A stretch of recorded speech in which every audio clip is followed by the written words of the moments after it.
Kevin Warren gives Chicago an update on the stadium. Adam Schefter, Tom Pelissero, and all kinds of other Super Bowl media have all kinds of things to say about the Chicago Bears quarterbacking situation. The Super Bowl looms large, and oh, by the way, Nick, I think when this actually comes out tomorrow morning, there's going to be some Hall of Fame news to talk about. So we're going to dig into all of that and more on this week's episode of Bear With Us.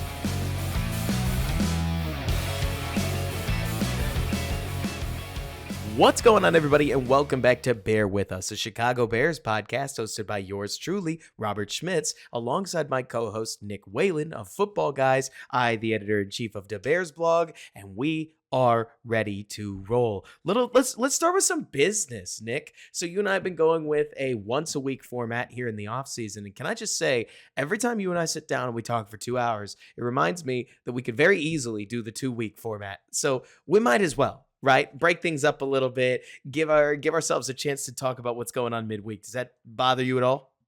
No, well, I feel like there's always news, and if we don't talk more often, then we're like late on I some do too. stuff, and there's always new scenarios. I mean, we're gonna have the franchise tag coming around the corner, then it's gonna be free agency, then it's gonna be, I mean, there's gonna be a trade one way or another with the whole quarterback stuff. Like, there's always gonna be stuff to talk about. So I think more Bears talk is better than less Bears talk, right? I think that's me and you like that, and then all Yes. of our listeners. That's So what I think. Plus, also, listener, if you haven't done this already, we would really appreciate a review. We are up to about 70 reviews on Spotify. We got like 38 reviews on Apple. And we would love 5-star reviews if you have the time and patience to offer one. It helps a podcast out like ours a ton and helps us rank among sports podcasts. Let's be competitive about this thing and drive this thing further up. I'll keep giving you benchmarks. If you guys keep killing it, you have done a great job. But that aside, Nick, oh my gosh, we have,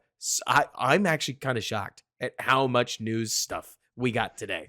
Let's start it right. off with Kevin Warren and his letter to the season ticket holders, where prices on average are going to go up about 8%.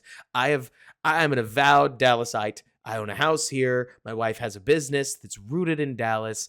I'm not moving up to Chicago anytime soon, but you're a little more local to the area. When you saw this news about a closed air stadium increase in ticket prices after the Bears went from 3-14 to 7-10, I mean, asking very honestly, how do you feel about it? Yeah, I was a little surprised at that significant of a bump up, and he led in the letter with, and again, I didn't get it. I'm not a season ticket holder, but this is what I've read. He led into it about, like, hey, we just got Sweat and we just got DJ Moore. We have two first or top 10 picks, like trying to build the excitement, which I get is his job, right? As the business guy, to somewhat justify this new stadium's coming. He's trying to be, transparent. He's going to give them news when he gets news. Right. But yeah, I was still surprised at that because normally, I mean, if you're going to increase the product, you got to be given a better product. You know what I mean? So I think it's a little better than last year or the year before, obviously. But I think he thinks great things are coming. But you were talking about the biggest news for me is fixed roof stadium, not retractable. It's not going to be, it's not, old Soldier Field where it's open, and it's not retractable where it can be closed and open. It's going to be fixed, which to me says revenue. You get concerts, Oh, yeah. potential Super Bowl. I mean, lots of things can happen there.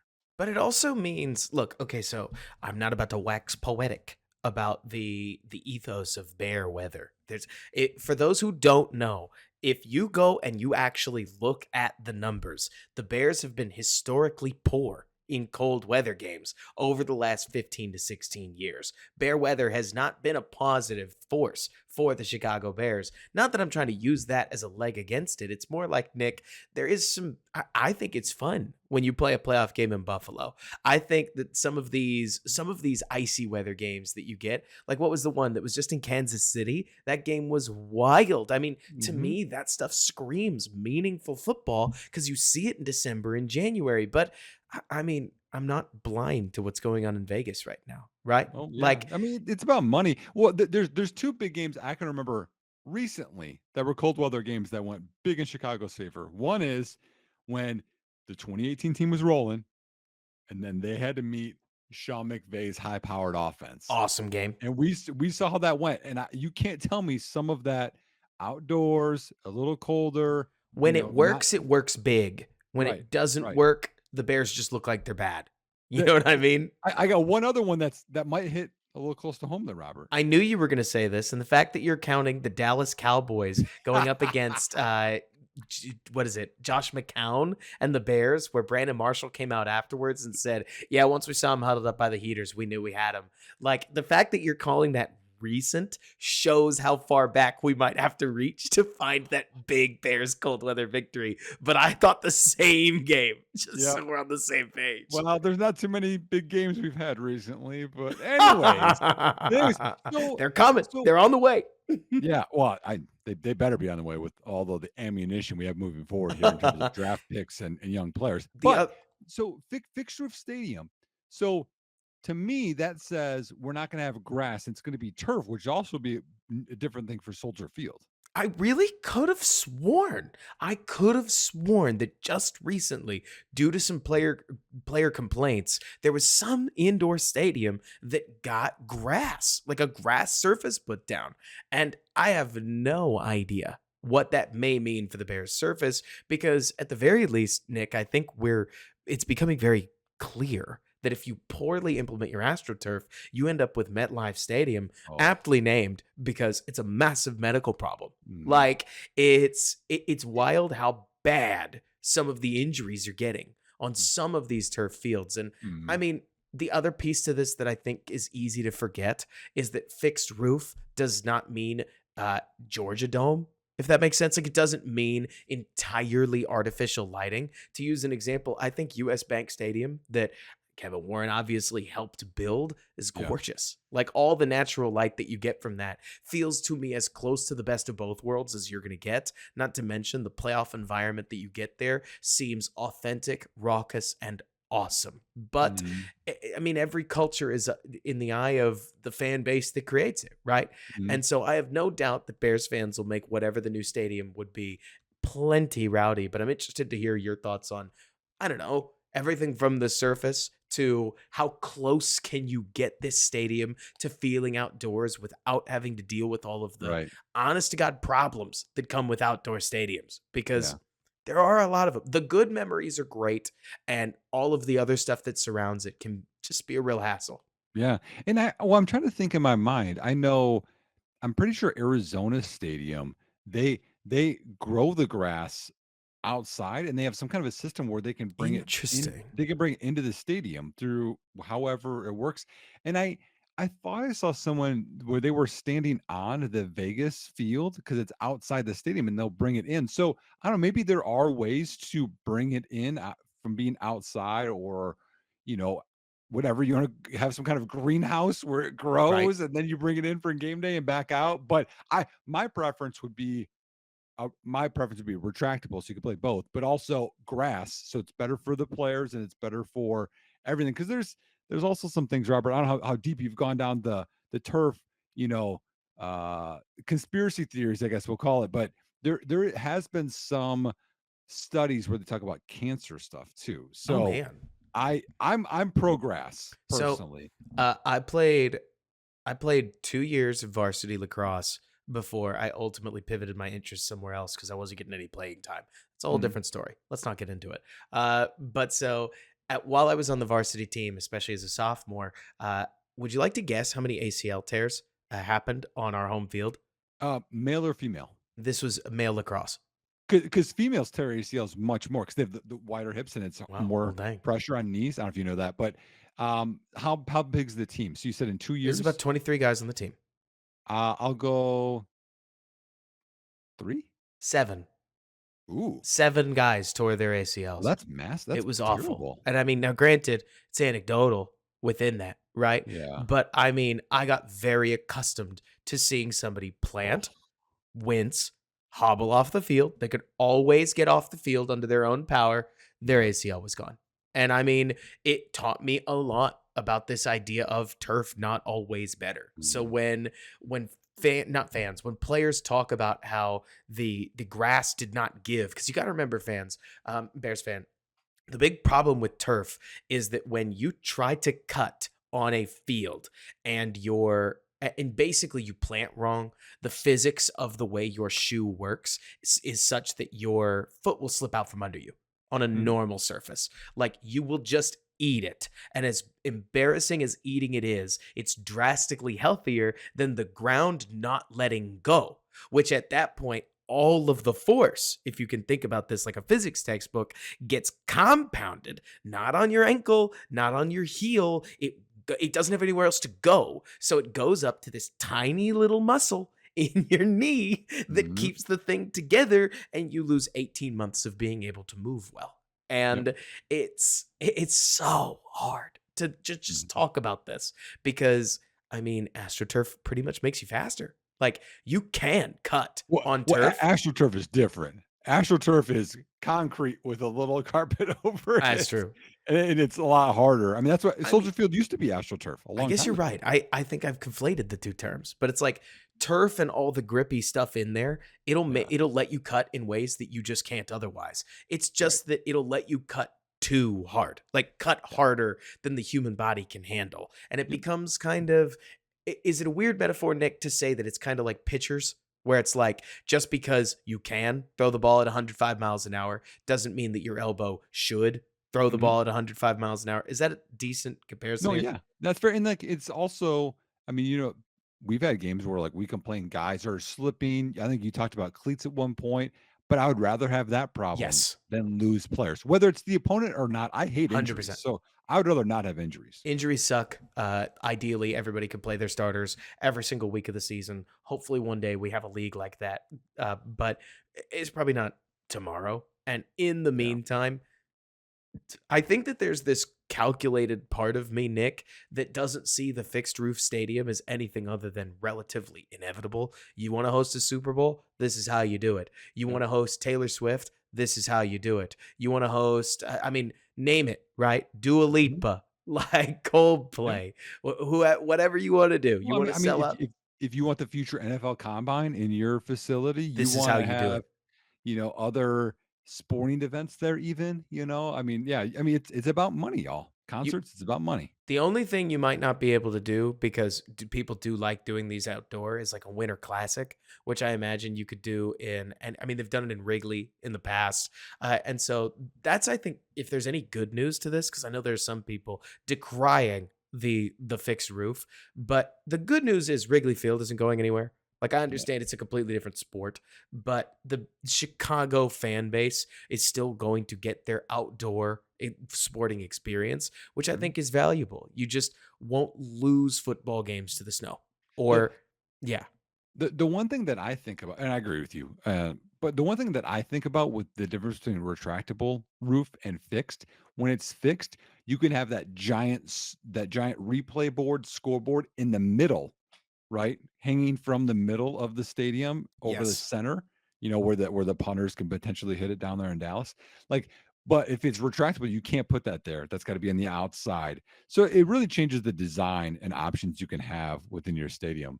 But Absolutely. we're like 15 minutes in and we've talked about Kevin Warren's stadium update. Let's get Well, into yeah, that's what we the should be talking about. I'm let's get kidding. into the goods. There was some real juicy stuff. A lot of interviews that you Oh talked yeah. about. Oh My yeah. favorite one was Adam Schefter's. So did you catch his interview? I liked Schefter's. I think we should talk about Pelicero's and then the clips that we got from Jay Glazer, Jay which I Glazer, sure. read over that you have actually watched. I think we Yeah. talk about them all. Which one do you want to start with? Yeah. Well, I don't know that I caught Pelissero, so maybe you wanna start with that one? Oh, Just because 'cause sure. I'm curious. Well, Pelissero didn't say anything unique, right? All of these guys continue to use words like what I would do is, which is Right. so funny because they weren't really using those words last year when Yeah. when they speculated on one thing or another. So Mhm. who knows? Maybe Justin Fields popular. It could literally, Nick, tinfoil hat on, be anything from Justin Fields is so popular they literally don't want the smoke, or that somebody told them use words like I think because we Yeah. definitely don't want things getting out. Or But or or it's so tight in there, they're not leaking anything. I mean, it's always possible, right? But Yeah. people seem pretty unanimous in the idea that, in Pelissero's words, that the logic of the Chicago Bears' current moves indicate that a new quarterback is coming. Even going to Mhm. Field Yates, who I think he was on some station or other today, and I caught the soundbite of it. He mentioned the financials behind Justin Fields being a driver, which I always think is me personally, Nick.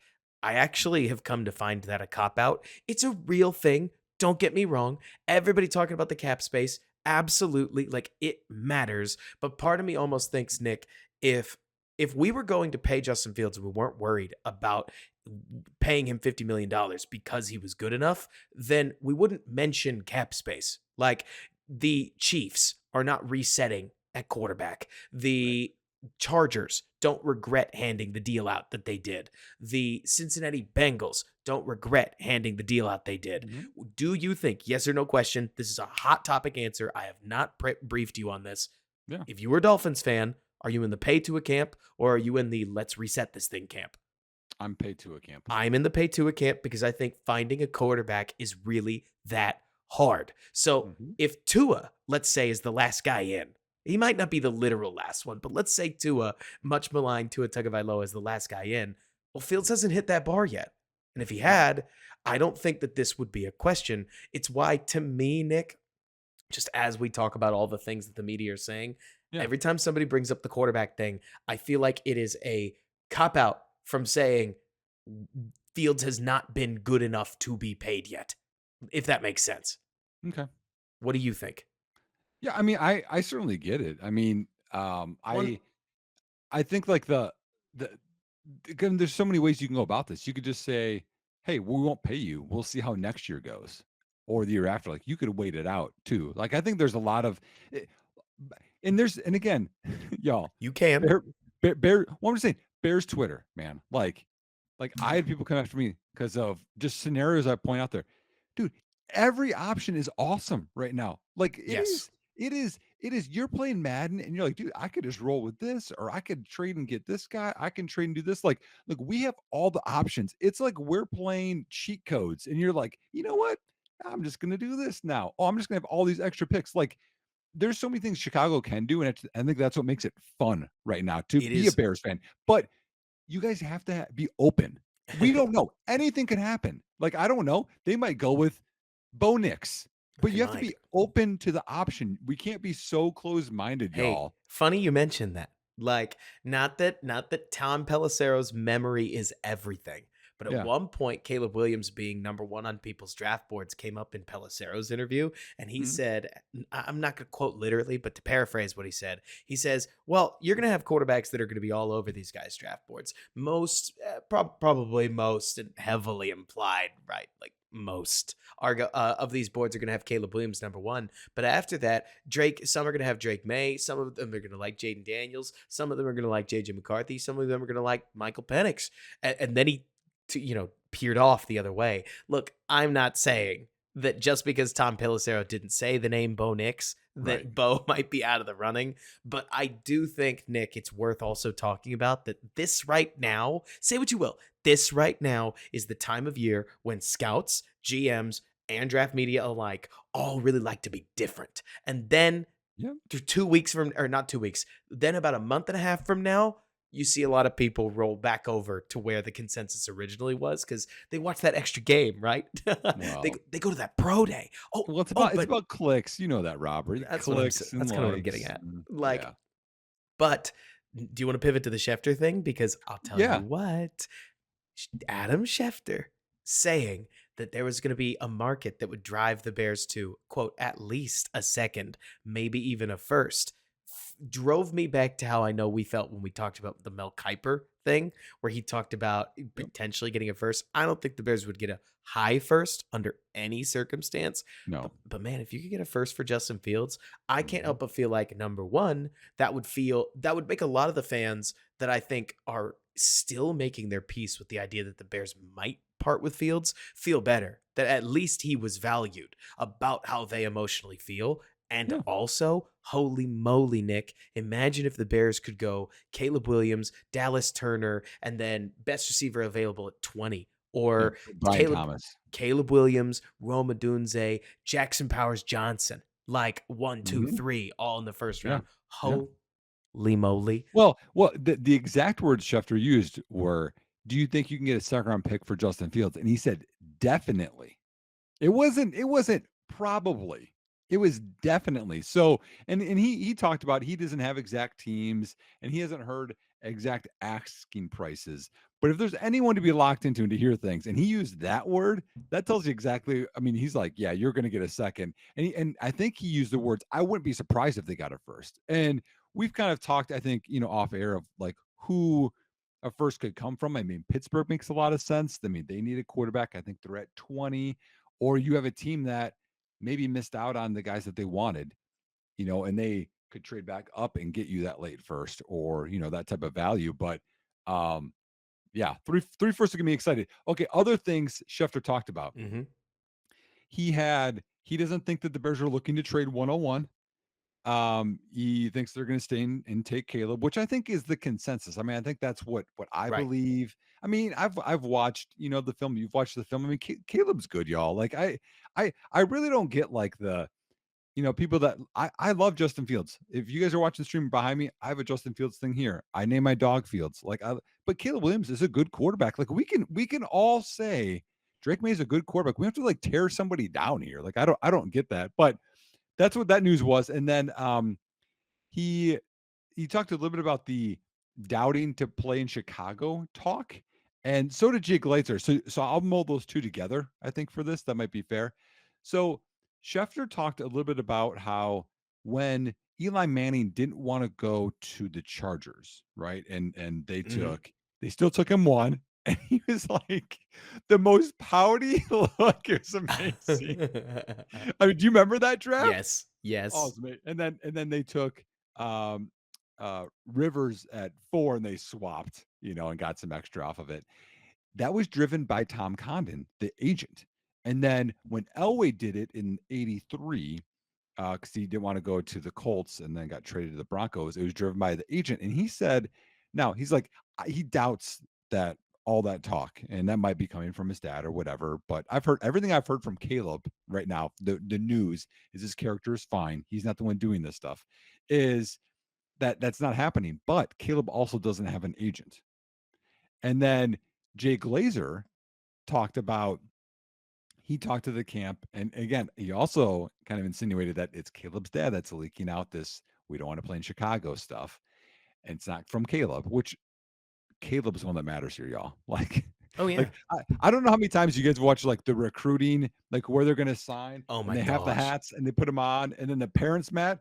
It's what the kid wants, But Jay Glazer said you got to be crazy to not want to play in Chicago, and me and you talked about this on the podcast of like when you're good and you're in Chicago, like people will love you. I mean, look at Fields, right? He flashed, right? And Mhm. and I mean, you could debate bust or he didn't live up to the hype.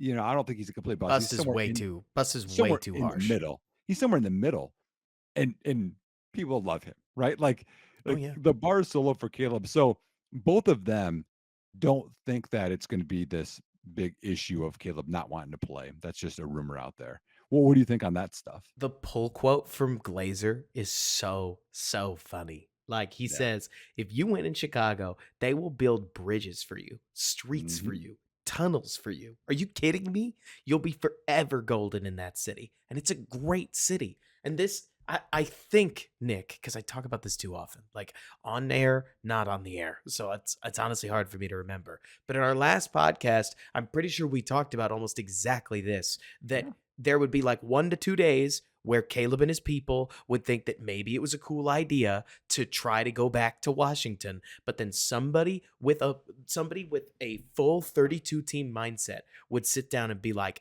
"All right, listen, Caleb, this is a bad idea.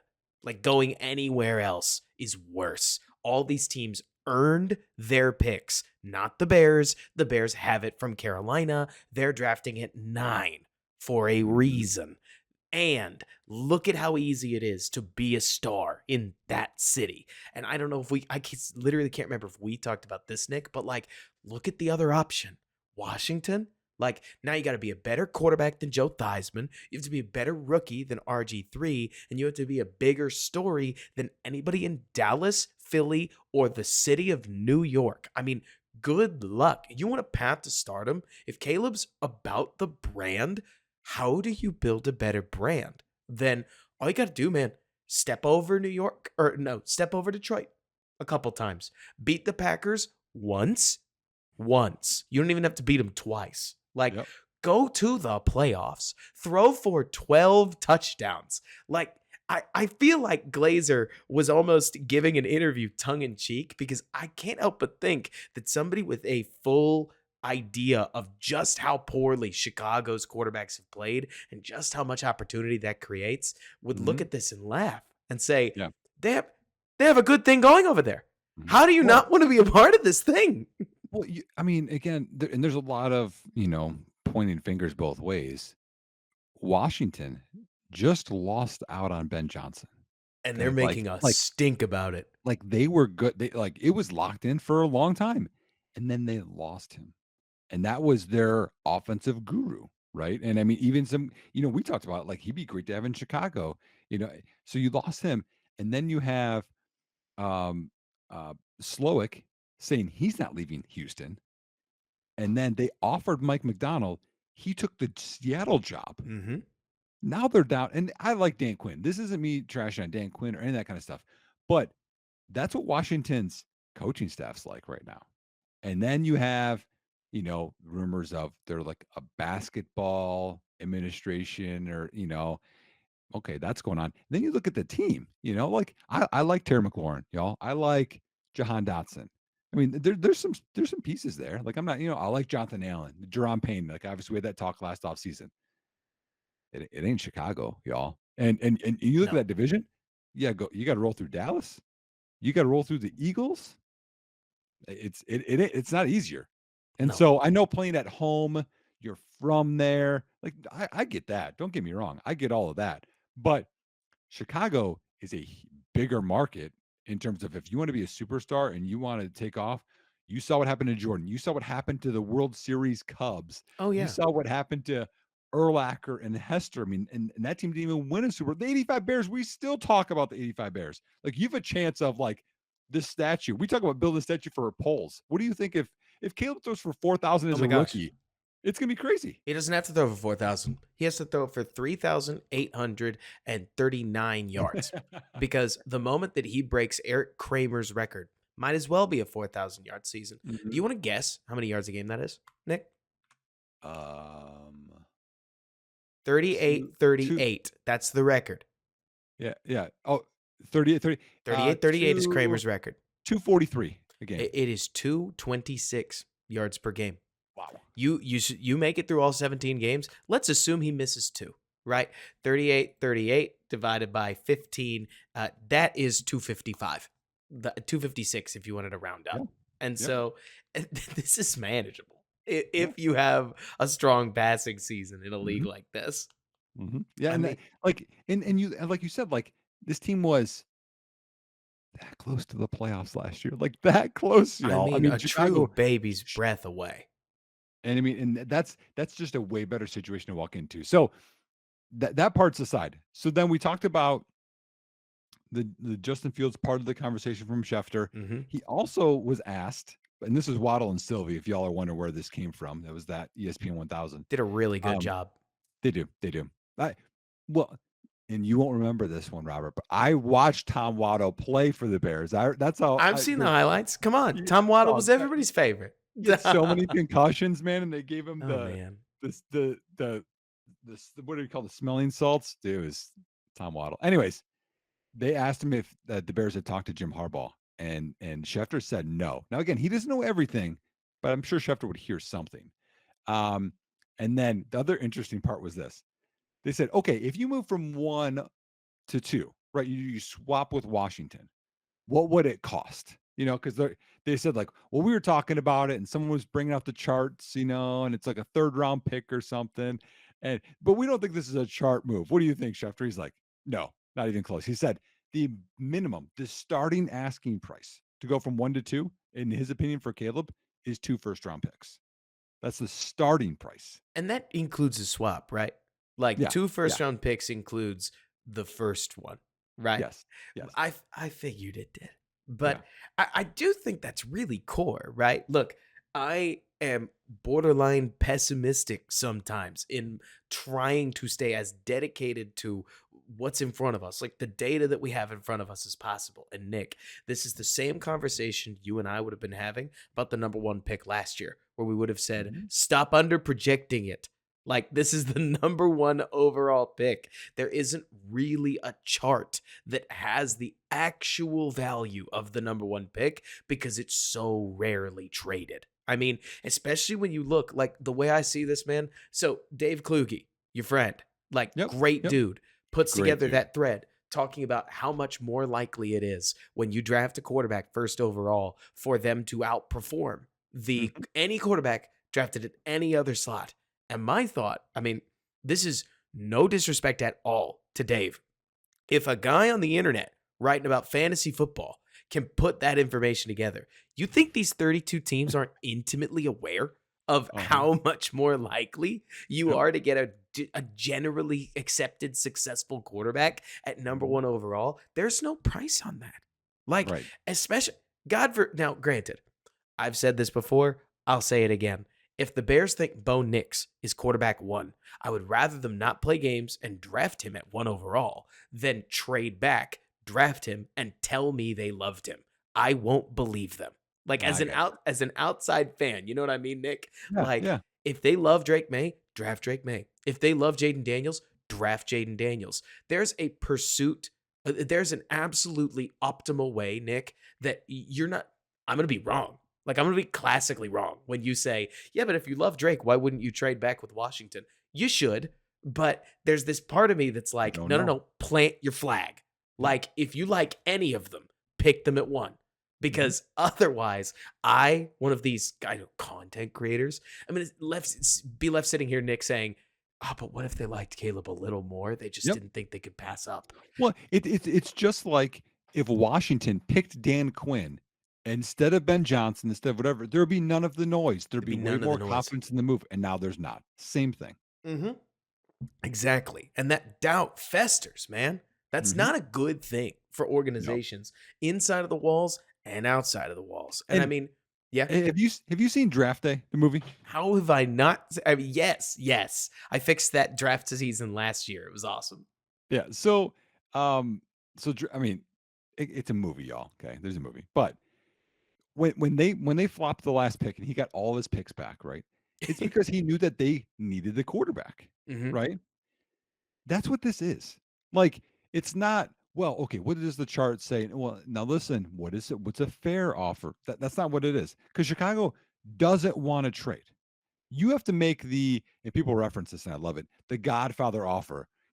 I'll make you an offer you can't Do an refuse, offer you can't refuse with the marbles in your mouth. Yeah.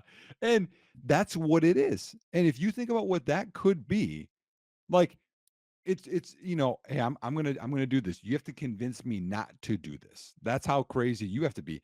And someone on Twitter was talking about how, Cliff Kingsbury and now Washington has an advantage, which we all disagree with. But that's also something interesting. So they know Cliff, right? They interviewed him Hmm. and Cliff goes there.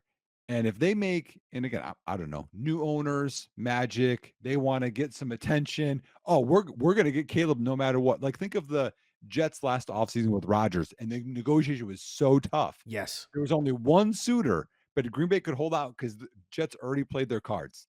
Hmm. If you already know that, I mean, you can't physically get four firsts because you're gonna go 3 years in the future.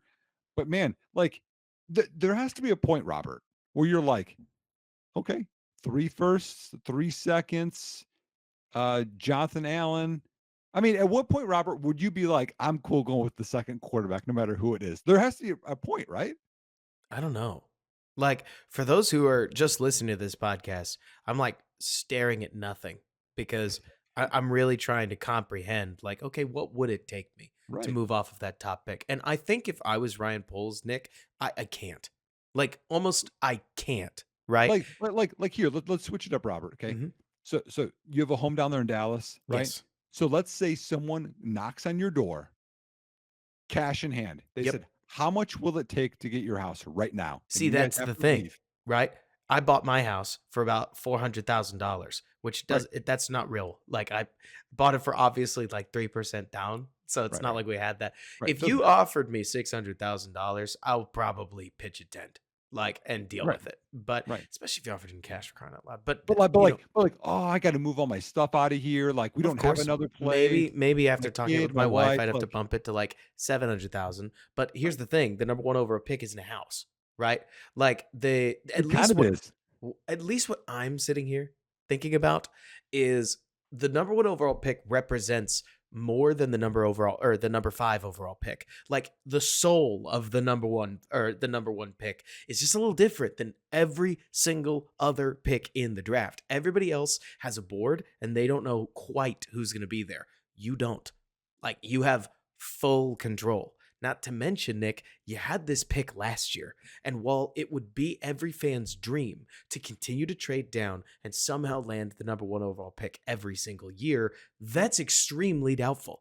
You're going to run up on a Houston eventually. You're going to run up on a team that, honestly, Nick, just loses a normal amount of games and ends up drafting fourth, which is not one quarter of number one. It's a completely different slot. And so there's this part of me, Nick, that sits here and it's like, I actually can't think of a great corollary because the moment you trade and somebody else comes up and drafts Caleb, whoever you draft is going to have the unfair expectations of being better than both fourth year quarterback Justin Fields, wherever he goes, and also Caleb Williams, who they just traded for. And maybe if he goes to Boston and Caleb struggles, and say Jaden Daniels, I'm going to pick a name that I wouldn't personally draft, but that's a separate conversation. Like Right, Jaden right. Daniels, the Chicago quarterback, and he is considered overrated by the vast majority of the league because the Bears put such a good team around him that like he's not actually doing anything, but whatever, who cares? He's winning. Okay, Yep, at that point, you're off the hook. But God forbid the quarterback that you pass on plays better than the guy that you draft. You are fired so quickly. Whereas, Nick, maybe this is just a Pulse thing, but I can't help but feel like if Ryan Poles drafts Caleb Williams and Caleb Williams, it does not end up incredible. Let's say he ends up somewhere between pretty good and fine. So not Zach Wilson, but not a Hall of Famer, right? Kyler Murray. I tend to think everybody will celebrate the move anyways, even if a guy after him is like Drake May is a Hall of Famer. Everybody's going to go, who could have predicted this? Because all of the lead up around Caleb Williams has made him nearly unquestionable in the eyes of most media members. At least that's how I feel. Like, who's actually going to question drafting Trevor Lawrence? Nobody. And it Right. doesn't matter what these other guys do. So I told you it's funny, I didn't think our conversation was gonna go here, but we do what we do. So I told you I'm doing this research project, right? Hmm. And I'm diving way deeper, y'all. And I'm not gonna give you all the data because I'm gonna make an article on this. But so I'm looking at since 2010, every team that traded and didn't have a first round pick for an NFL draft or had multiple. So here's just some quick data, and I think it's interesting because this takes in Brady, Mahomes, whomever. Like they could already be great, they could be bad. So of the 36 teams that didn't have a first round pick, Hmm. so the baseline is the year before they didn't have the first round pick. Okay, 61.1% of them 3 years later are a worse team. And This is our life as Bears fans because we've mhm. not had a first round pick for an awfully Right, long time. right. So way more than majority, and, like, it is consistently that way, like, the first year, 52% of them are worse. That's not even including like, you pushed. So, the getting better is way less. 50% the second year, 50% the third year, 61% the last year, like, in terms of, like, they got worse, okay? Now and again, this is I'm just opening this up, like, Right. if it's the craziest offer you've ever heard of, it's Jonathan Allen and Terry McLaurin and 3 firsts and 3 seconds Totally. and and The billions offer of you dollars, okay? realistically can't actually refuse. Right, right, yeah, yeah. So then here's the flip of it, right? So you're like, okay, if you don't have firsts, you get worse, like, and this is, like, over bunch of franchises over bunches of years, okay? If you have an extra first, Robert, which Chicago has this year. So that I mean, you literally could say this case with Caleb, right? But the same data of 33 teams that had extra firsts, 72.7% of them were better 3 years later. In the first year, 55% were better. This What? and the, and this is going from year to year. So Right. 55 got better just that first year, like in Okay. terms of more wins. From the first year to the second year, 62.5 got better. Oh, From year 2 to year 3, so they're continually increasing. 48.5% got better. Now, again, only 39.4 got worse. So it's not like it's still going. right. Okay. Right. And then from the beginning year to that last year, how many of them got better? 72.7% got better. So Oh, I'm just putting dang. that in your mind because, okay, now again, this isn't, you can't say this is how it is, but if you do this for 3 years and you kind of think of this percentages, you're like, man, I'm gonna get a squad. And we joked about it, I think off air, but like, you could make the okay, DJ Moore will be okay, he'll be Debo Samuel, and then we'll get Rome Odunze, and he'll be, Brandon Ayuk, and then we'll get Brock Bowers, and he'll be George Kittle. Like you The could, super team. like it's not that far off. Now again, what I would do, like I want people to think of there are so many possibilities here. And I don't know what Poles is going to do. I think he's probably going to take Caleb. I think that's what I would do. But making a super team kind of sounds cool too. That's the thing, Nick. You absolutely can. And I want to, if you're willing to believe that, right? Like, if you told me that the Bears got an offer to trade out of 9, to trade deep back into the first round, head back to like 25 or something like that. Because, look, I don't have Tankathon pulled up, but if you wanted to find something to fit this theory, go find me a team that wants to add a JJ McCarthy type where they would deliberately sit him for a minimum year and then Mhm. expect him to try to take over a la Jordan Love. If that team is willing to give me their future first, man, I will mortgage the moment to draft a Keenan Allen that I think Roma Dunze could be and dive back, go get a sweet player at 25. And I mean, maybe you go from 9 to 20, you add a second round pick plus a little bit of change. I'm super down to trade down. The problem is that you can't guarantee me my Brock Purdy just because you assembled the super Nope. squad. Nope. And You can't. we saw Trey Lance, number 3 overall pick, and the Niners finally looked dysfunctional. They Hmm. finally looked vulnerable.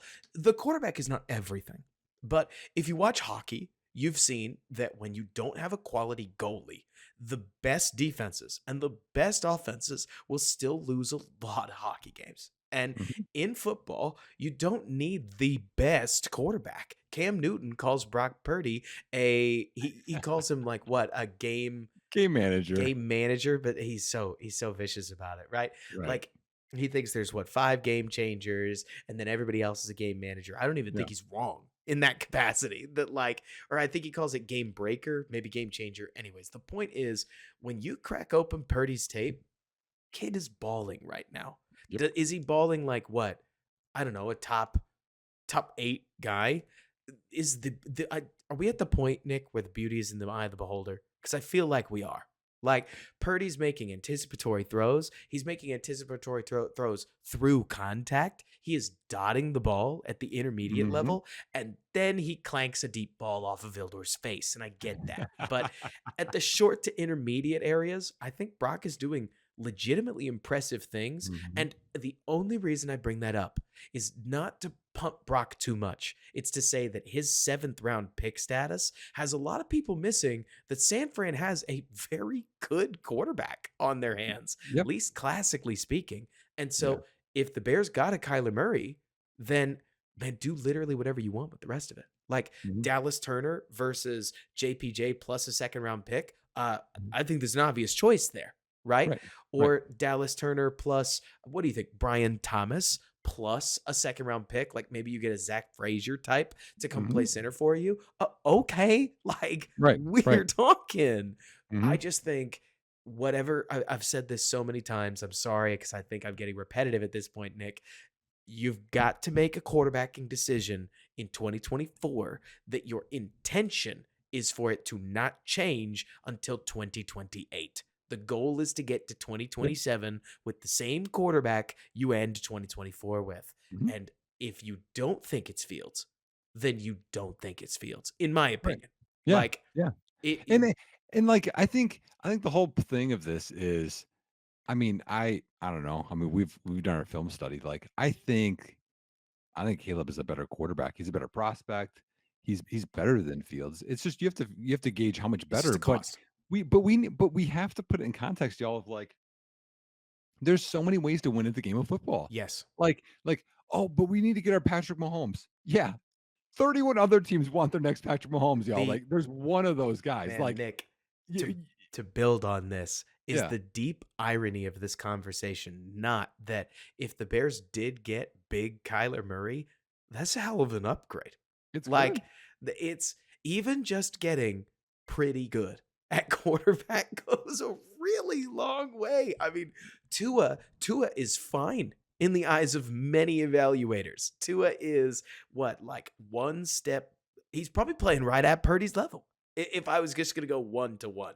But you get him Tyreek Hill, you get him Jalen Waddle, like who cares? And you can win a lot of ball games. But that's the point. You could load around Justin Fields. You could load around Drake May. You could load around anyway. Like, I'm not saying it has to be whatever. I'm just saying there's many ways to win at this, y'all. Like, I mean, there's even, okay, let's just go crazy. Okay. Let's say they build the perfect super team. I think Tyson Bagent can win you games. Like, Oh you know what I mean? yeah. Like, you could, like, it's the perfect O line. You got the run game. You got weapons everywhere. Like you can do that. I just want people to understand that it's not like, okay, Caleb's got to put his Superman cape on and win whatever. The The Bears hope is aren't in he that bad of doesn't. shape, you Mhm. know. I mean, they have the ninth pick. They can still get stuff, but there's just so many ways to win. Um, but I think it's interesting if Washington gets desperate, if it's something stupid offer, if you're like, if we listen. Okay, so my loyal All 20 Tuesday viewers are going to already know where I'm going with this, but Nick, have you ground any Shane film at this point? Waldron? Yeah, Waldron. No, but I've watched Seattle games. So there's a bunch of stuff that I could tell you about that I'm really excited about. I'm planning on Mm. putting some stuff out about it, both short form on Twitter, maybe some longer form stuff on YouTube. It's literally a matter of time. My job has been killing me. But there's one position that I keep seeing really pop on Seattle's film, and it's the one piece to this Bears puzzle that I don't literally think anybody else on the internet is talking about it.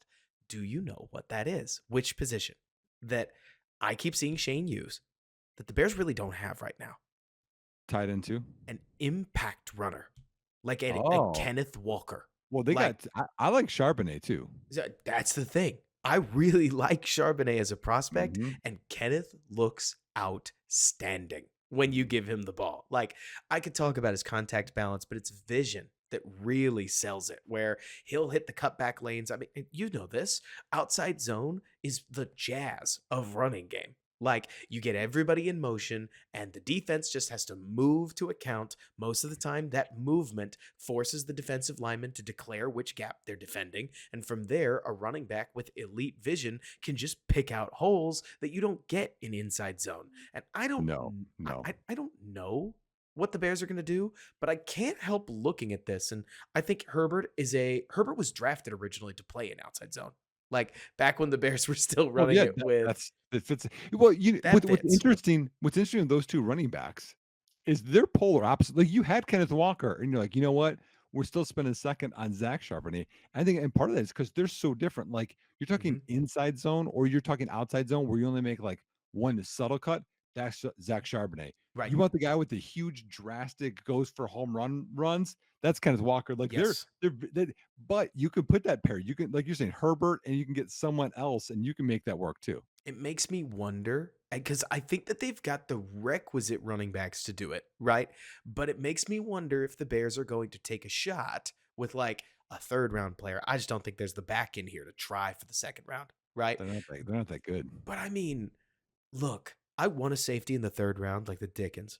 But if somehow you traded down, you added an extra third round pick, and somebody like Trey Benson fell to you. Now, I'm not like all the way through my scouting report. I just remember I was watching Jaheim Bell the other day, and I went, "Who is this kid for Dude, Florida State?" Like, I I like Trey Benson. I'm very interested as to what the Bears would do at running back because Saquon's not coming to Chicago. He's just too expensive. It would Nope. be way too much time, like weight on their cap space.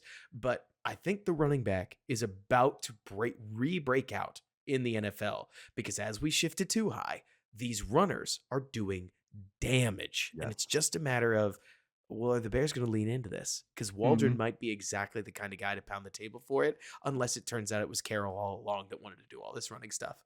Dude, I thought it was gonna be tight end 2 was your position because he loves 12 personnel, man. So he Loves it. does, but you also have to remember that the offensive line in Seattle has been Oh, bad bad. forever. And Yep. I say this because this actually lets me segue into the other Bears Twitter topic of the day, and that's Jackson Smith Jigba's silence is deafening moment in talking about Whatever. Shane Waldron. Bears fan, just think about this. If you haven't watched the tape, I'll describe it for you. You have two outstanding receivers in DK Metcalf, utter physical dominating force, and one of the craftier technicians in the NFL right now in Tyler Lockett. You have a five-man offensive line that cannot really block for you at all. And Well, so and they got injured last year too. and they got injured. But so when we Mhm. count through that, okay, so we've got two people. Now we add another five. Now we're up to seven. The quarterback's on the field. We have eight. We probably have a running back that we want to stash in the formation. Nine. What are we going to do with the other two players?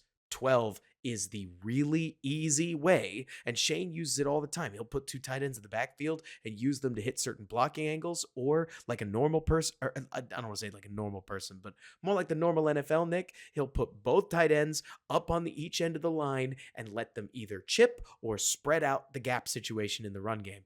Doesn't that make more sense when you don't trust your offensive line that you're going to get your two-star receivers, you're going to get your star running back, and then you're going to have blocking support that you basically can shift around like two little H-backs all over the formation compared to getting your wide receiver three moving? Like, I Mhm. get why JSN is frustrated. I actually do.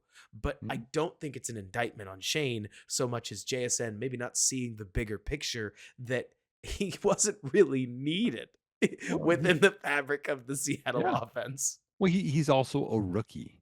He's a rookie that's been with Shane for 1 year. There's a lot of guys that have been there a lot longer, and, yeah, I'm sure you're a rookie.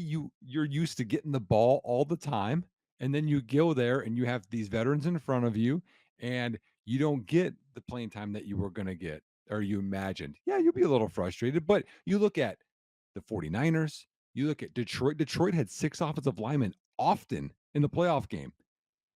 They're not playing all their personnel all the time. They're rotating Gibbs and Montgomery all the time. Like, that's just how it's gonna be until you have reached a threshold or Tyler Lockett retires. Especially since we're talking about a team that missed the playoffs, like very bitterly, too. The Mhm. Seattle Seahawks missing the playoffs was not good for anybody in that They're close. organization. And Nick, I'm sure, have you been in a locker room like that? Oh. Oh, okay, real life. My first year at Western, we were 6-1, Uh huh. okay? We were first, and it was the, 1 AA at the time. Hmm. Our only losses to Auburn, which we were gonna lose, right? Whoops. So we're ranked first. Uh huh. We lost 4 games in a row and didn't even make the playoff. So I have to imagine that the locker room was contentious after that loss, huh? Oh, man. I'm not gonna go into details. It wasn't good. No, that's all It I'm wasn't saying good. is you're asking the wrong person at the wrong time what he thinks about the offensive coordinator that isn't there anymore and he doesn't have to be nice, right? Right. Like I can't help but think that that quote is kind of a nothing. And if you want to see negative, like absolutely you can look at that and see negative, don't get me wrong. But JSN of all people is going to be pretty biased in one Mhm. way or another. And I think that's okay. He's allowed to be. It And was just a and funny e comment. yeah, and even if you're concerned about that, then the Thomas Brown is there. Like we talked about, they've built a great offensive staff. Yeah. Like I it's odd that I am this confident in the offensive staff. It's been a while for It me. it's everybody good except the wide receivers coach. And even the Ooh, I wide like the wide receivers receivers coach might coach. be fine. Nothing specific. It's just that Mm. he's the only one that's out of system. So Oh, right, yeah, out of like system, yeah. that's it though. Like Yeah. everybody else is in system, speaks the same language, track Mhm. record of success or having worked the position just above them. Like it's kind of killer, but I don't want to get too excited either. Yeah, And Nick, we're deep enough in the podcast where as we pivot towards trying to curl this thing in about an hour, hour 10, well, there's a big game coming up this weekend. big Easy to game. forget, isn't it? How you feeling? Who do you think wins? Gosh, I'm honestly, so I predicted these 2. These were the 2 I picked from the last week or 2 weeks From ago. last week, not from Jump Street, but from last Yeah, yeah. week. From the championship games. And, I I know people, like, they hate because of the Taylor Swift stuff, or they hate because Patrick Mahomes wins all the time, or the Chiefs. I like the Chiefs. I like dynasties, so I don't shy away from that. But Colin also Cowherd moment. right, but also I like oh, don't do that to me, man. But I also like, I like a lot of the 49ers players. I like Kyle Shanahan. I like how hard they play. I mean, I watched a highlight reel of Juwan Jennings blocking. I was like, "Oh, that's juicy." Mhm. Wide receiver blocking. So, I'm gonna predict we're going predictions, right? Or do you have thoughts on the game Well, first? do you wanna go through some of your favorite matchups at the moment? Well, I think that, it's gonna be very interesting to watch early in the game if the Chiefs can stop Christian McCaffrey's zone running, because Mhm. that's what they do most of the time, and the Chiefs aren't good at stopping it. And so I think that's the matchup early on to watch. And then from the flip side, I know people always think this is like not shocking, but it is what it is. Uh, the 49ers haven't been good against tight ends recently. I mean, Laporta did well. I mean, you look at like just their last game. You look at some of the games against Green Bay, even those rookies did okay against them. I think Travis Kelce's really going to eat. So really, you're playing into like kind of the strengths of both teams, and it's going to be Spagnola, who I love. I think he's a great X's and O's guy. If he can scheme his guys into making them have one bad first down run, then second and long, and then he can get his exotic blitz looks. I think that's going to be fun.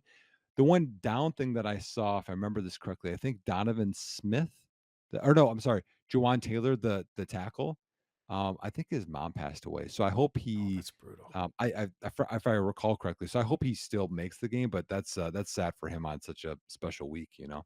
It is. It's really sad. And Yeah, heart goes out to him. I mean, what I think is so funny when you look at this football game in particular, Nick, is the start. So the more you look at last week's games, to me, and I hope that I'm not about to piss somebody off, I can't help but see John Harbaugh mismanaging a really key Ravens game.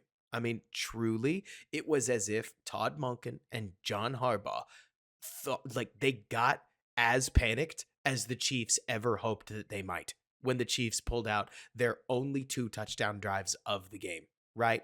Like the Chiefs basically brandished the sword early and cut them a couple times and said, we can do this whenever we want to. And from there, the Ravens went into an incredibly passing focused attack that played right into the hands of what this Chiefs defense does well. You know what I'm saying? I don't sorry, think I'm looking for the news because I want to double check that I was correct on that. No worries.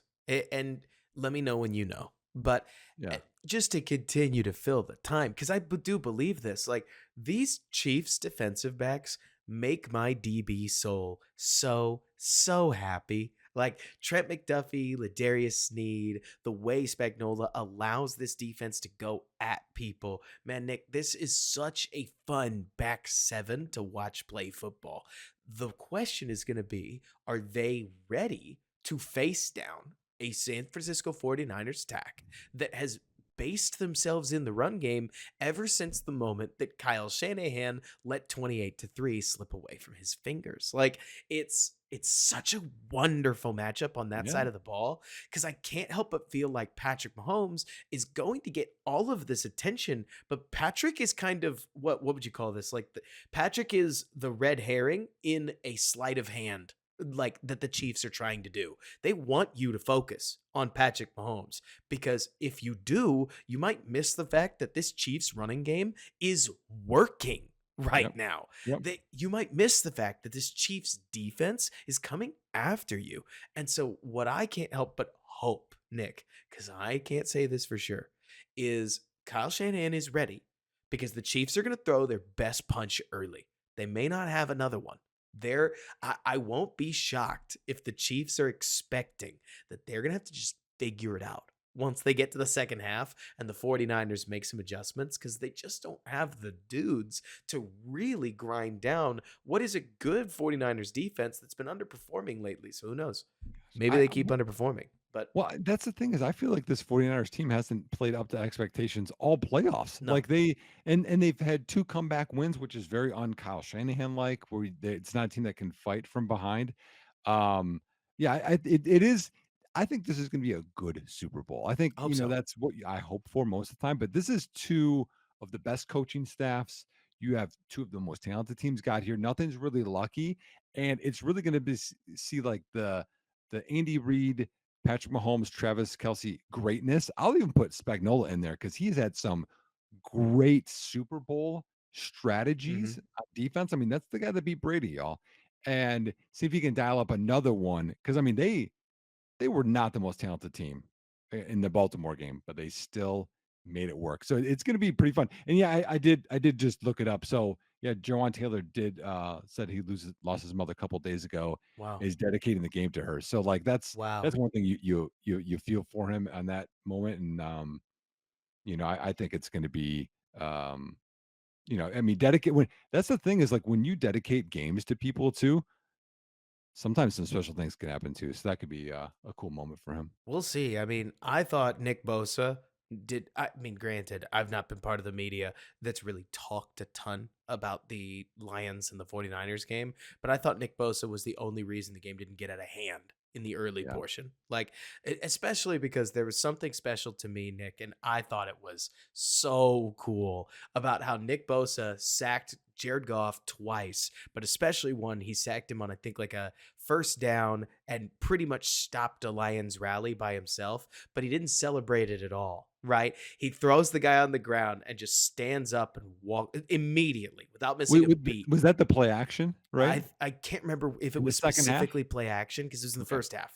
The Oh, okay. like, and then he didn't hesitate at all. He didn't look at the camera. He didn't stand over anything. I mean, Nick, he dropped him. He stood up and he walked back to the line of scrimmage. And I was like, Yep. okay, so he's locked in Yeah, there. he's locked in, yeah. Like the Chiefs are gonna need Jawan Taylor to play pretty well here Mhm. because that's a dangerous man on the other Yeah. side of the ball. It really should be a game where I think the worst part about this, Nick, is that sometimes you come into a Super Bowl with a clear favorite team. I mean, I think the Chiefs are just fun to root for, so I'm right there with you. But if I take a step back, both of these teams are fun to root for. Yeah. Both of these teams would be awesome, awesome Super Bowl champions. There is truly neither team that I am groaning and hoping they lose. If anything, maybe there's this sick part of me that wants the Chiefs to win because I think you're going to see a retirement domino that happens after that. Like Ooh. You if think I Andy Reid and Kelsey? if I had a hot take, if I had a hot take, it's that I think Kelsey may be done. And the moment that Kelsey's done, I think Andy may think about it. Because you got to remember that next year is when Mahomes' like contract really starts to crunch the Chiefs cap. And Hmm, what better way to go out than being on top? Maybe that's not the case. Maybe that's not what he wants to do. But I tend to wonder, at least, whether this could end up a last hurrah. But if they lose, now there's unfinished business. Like, right, it doesn't right. matter if you won two of them. Why would they go anywhere? They've got Yeah. something to prove, right? So is this your predict who are you going with? I Who think your prediction? I think the Chiefs win. I think the Chiefs win it tight. I do think the Niners defense struggles to contain the Chiefs quite like the Ravens did, but I won't be surprised to see the Chiefs misfires potentially bite them. If there's one player I'm really intrigued in, Nick, it's that Sky Moore just recently got activated. I actually thought tinfoil hat on that they had been keeping both of these guys, Kadarius Toney and Sky Moore, in the injured reserve on purpose. So to see him activated is funny to me, if only because he's somebody that I just wouldn't want to give snaps to in a game like this. Dance with who brought you. Don't put him back in. They both caught touchdowns in the Super Bowl last year, Robert. Come on, man. Yes, you're right. Like, you're right, Sky Moore's return was a big deal in that Super Bowl performance, so maybe they bring him back as a punt returner. I No, no, think no. The return was by Tony, but remember they both saw the Eagles in man, and they both had that return route yep, in mhm, motion you're for a right. touchdown. One was to Tony, and they did the same thing to Moore on the other side. It's Oh my fun. gosh. So I'm gonna go with the 49ers. Good. I'm My glad we my have differences. my gut tells me Kansas City, but my head says that the 49ers are more talented, and I think Kyle Shanahan finally gets his first. The question to me is going to come down to what happens when Brock Purdy gets blitzed and Spagnola has covered it up. Like, or covered up what the 49ers are doing on the back end. It should happen now and again. When it has rained for Brock, it has poured. And Brock is willing to close his eyes and just put the ball up for the Angels in the outfield. You know what Well, I mean? did you watch the last game? I mean, Brock Yeah. Vick was really making some runs happen on his own. Yes. Totally. Don't let me. Brock Cunningham. What was it? I think I called him Brandel it's Cunningham last time. it's the Brock pot, man. You get slow cooked when you get put in the Brock pot. Dude, But he had some scrambles. I was like, "All right, man." oh, he can play, but I sit here wondering if the Chiefs are just gonna try. I don't know. It's turnovers, right? Yeah, Basically, if Brock throws 2 picks, I think that the 49ers may struggle to get over that hump, but that applies to any team. it does. So It who's to does. say that it's gonna be this game? I just think it's this Chiefs defense that keeps getting underrated with what they will eventually do to you when you try to throw the ball. But Mhm. can the Chiefs force the 49ers into pass situations? I don't know. I guess we'll see. It's gonna be fun. I have one more thing, man, before we close out, and this is exciting. So, the rumors, y'all, and again, when this comes out, dude, probably will know more, Yes. but Hall of Fame. So Steve Mongo McMichael will be in the Hall of Fame as a senior candidate, which is awesome. And then Julius Peppers will make it in. Um, and Devin Hester will make the Hall of Fame, which is I think super exciting. That I mean, it's tough between Mongo and him. I mean, Peppers, yeah, but he played with other teams. I mean, Mongo, I mean, played for the Bears forever. I mean, I remember him growing up, and just kind of a Bear through and through with that 85 team. And then Hester, it's always been that can a returner get in in all of the debates of the best returner. And I'm always this way, Robert. The best pure returner of all time is Devin Hester. The best kick returner, you could debate Cordell Patterson, Gale Sayers, also two Bears. Right?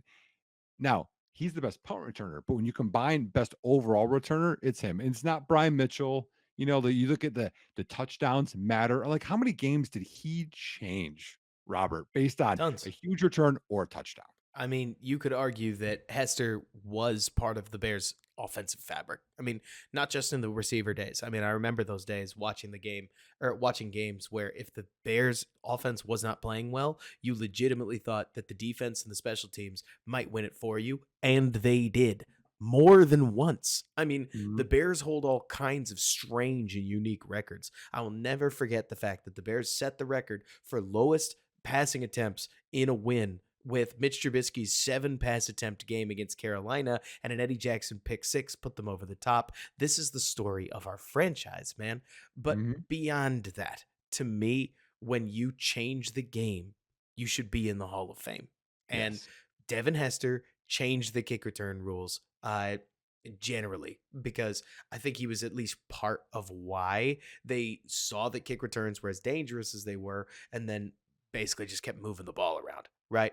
It's my whole argument. I don't want to take this amazing moment for Mungo. I don't want to take this amazing moment for Devin and make it about one of my biggest gripes, but I think it is a flat out crime that every broadcaster once a week will bring up the peanut punch, and we have to wait until the senior committee to see the guy it's named after end up in the Hall of Fame.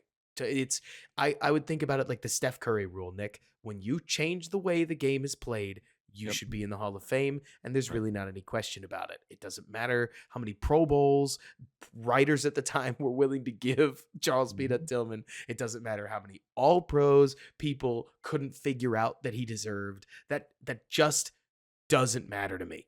Like All right, we gotta table that though, because I mean, there's just so many things I think to talk about with this. I mean, We should. I well, I think about Hester, right? You think about like, I mean, obviously that rookie season, that second year were his best years, right? All of those return touchdowns. Like I remember, like, when you hear a song and it just takes you back to somewhere. Yes. I remember that Arizona comeback game, exactly Amazing. where it was in my buddy's apartment in college.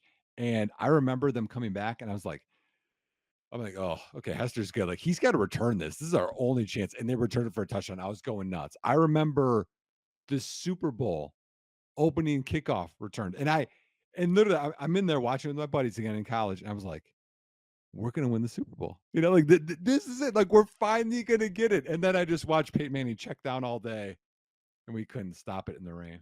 Nick, I was a seventh grade kid that went to bed the night before wondering if my hero was going to take a kickoff back. And I thought to myself, man, it would just be so cool if we saw a Devin Hester or like a Devin Hester touchdown return and a Brian Urlacher pick six. And I got one of them on the first play of the game. I mean, Right.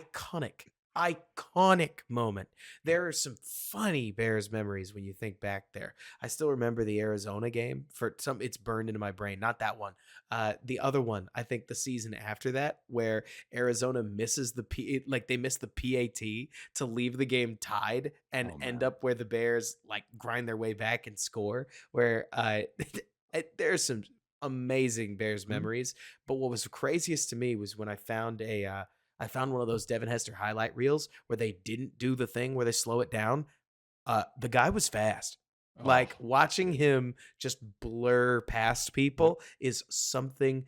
different, and it's wild to watch a player that good at his craft. He deserves the honor. I'm Yeah. stoked. Well, and even you talked about changing the game. It's not just changing the game of, well, he scored more return touchdowns than anyone else, and he got all these return yards.